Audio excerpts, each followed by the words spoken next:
Congrats on the win, guys. Reece, first of all, return to full back.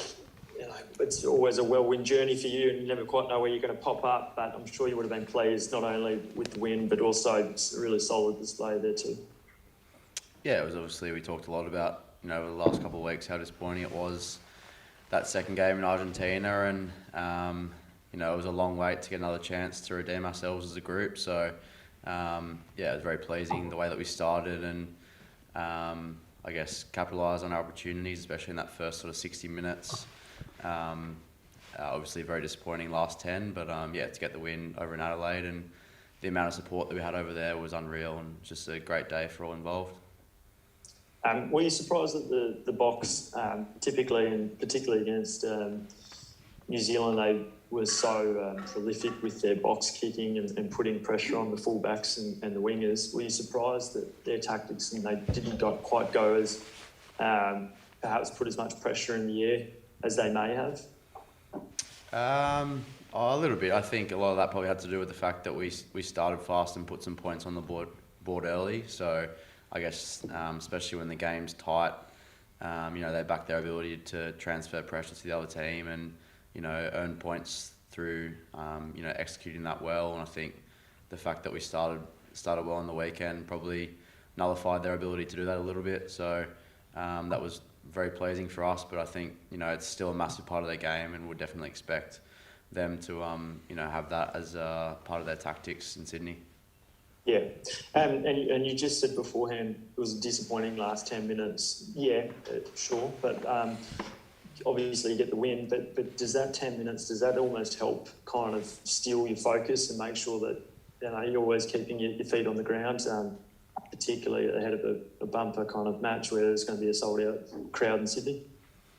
I think, to an extent. I think probably just more for us. Obviously, any win in a test match we savour, and we obviously weren't getting ahead of ourselves, but the fact that we had that bonus point, until they score those last couple of tries in the last 10 minutes was probably more the disappointing thing. So we know that they're obviously the world champions, and they've been, a top three side in the world for years now, and they're going to come out with some serious fire in their belly in Sydney. So we're always expecting them to come out firing, and we definitely aren't complacent in any sense of the word. So expecting a tough challenge in Sydney, and we're excited to have a chance to back it up.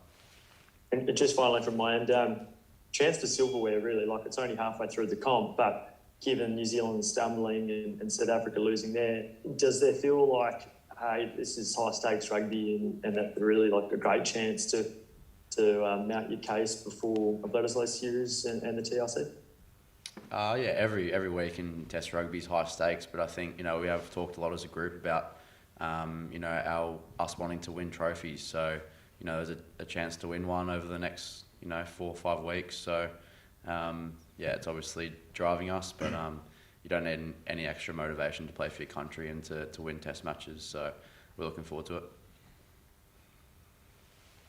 Hey Reece, how do you assess your performance against what you were sent out there to do?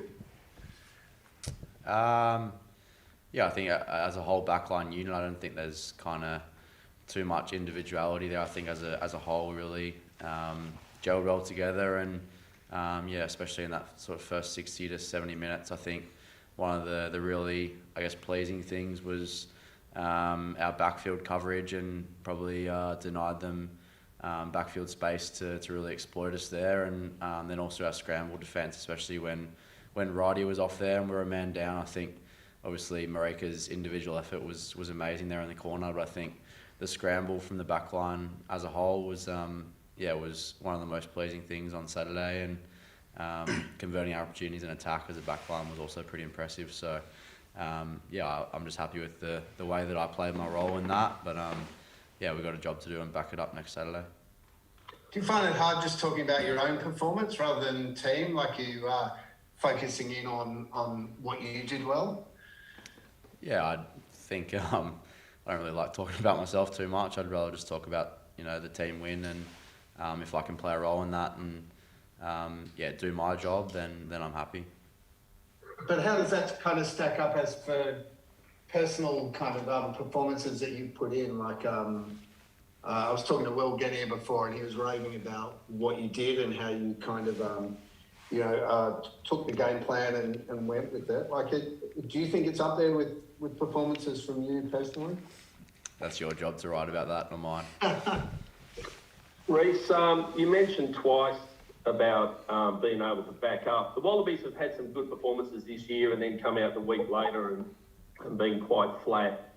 Obviously, the South Africans will be fired up for this one. Well, can you put your finger on what has been the problem with stringing together two really strong performances, and what sort of things have you done to identify that heading to this week? And if you want to answer that as well, seeing as though Reece has hogged the spotlight so far.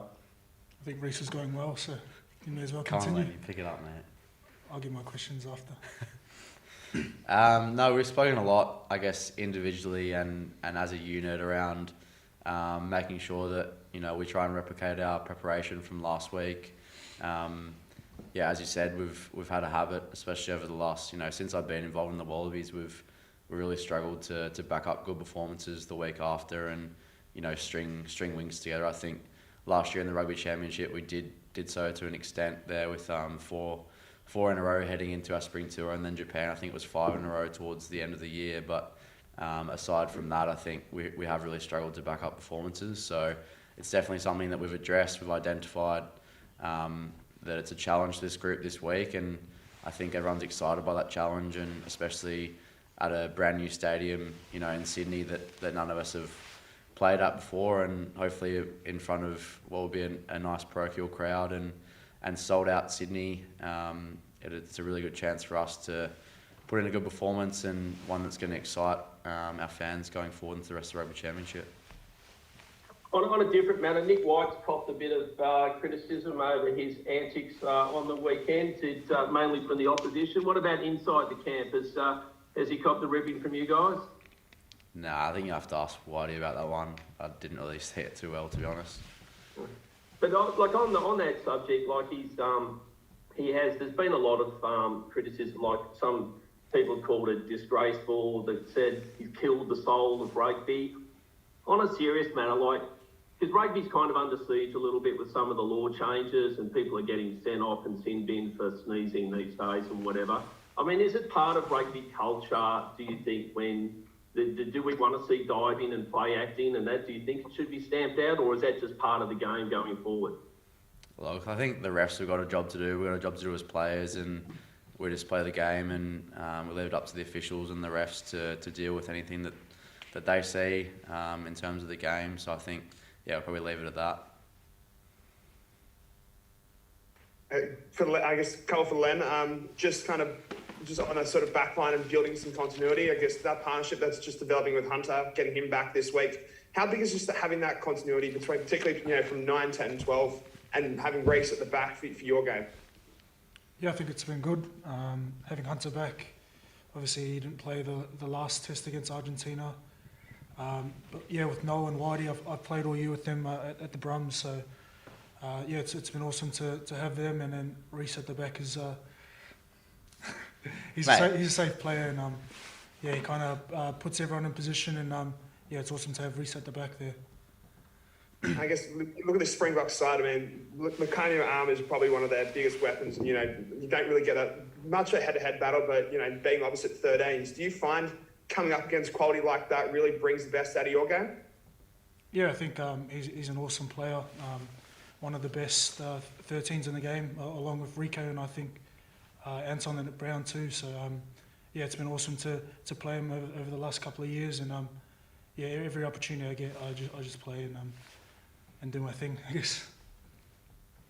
Hey, Len, it looks like towards the end of the game we might have picked up a stinger or something or other. At least in the commentary, they thought there was serious concern over you. Were you all right? Yeah, I just got a little stinger on my right shoulder. I got my head in the wrong spot there, but I'm all good. Right, so you've come up and you're fine, good to go for this week. Yeah, up for selection. Len, with your teammate Marika, he seems to have a real fire in his belly every time he plays. The intensity doesn't really change no matter what perhaps the team performance might vary a little bit. Is there anything you've learned from Marika about ways to find that internal intensity to make sure that you're really on for each test? Yeah, Marika's a freak. He wears his heart on his sleeve every game, and we kind of see that at training too. He works hard. He's one of the best trainers in the team, and you see that on the weekend. So with Marika, it's awesome to play along with him, and yeah, I'm just glad I'm on his team. Yeah. Do you learn anything from the way Marika goes about it? Because I believe he does go. He doesn't really hold back too much of training either. Is there something to be said for that? Yeah, just as work off the ball stuff. Us as a backline, we want to be working hard off the ball to get in positions to receive the ball, and I think Marika does that really well throughout the whole 80 minutes. So yeah, just his work off the ball is pretty good. You played a lot with Noah since his very early days with the Brums. Can you give us an insight into how you feel he's improved in those areas like composure and just feeling more comfortable running a team with guys much older than himself, perhaps sometimes in the back line? You can give us a bit of a feel for that.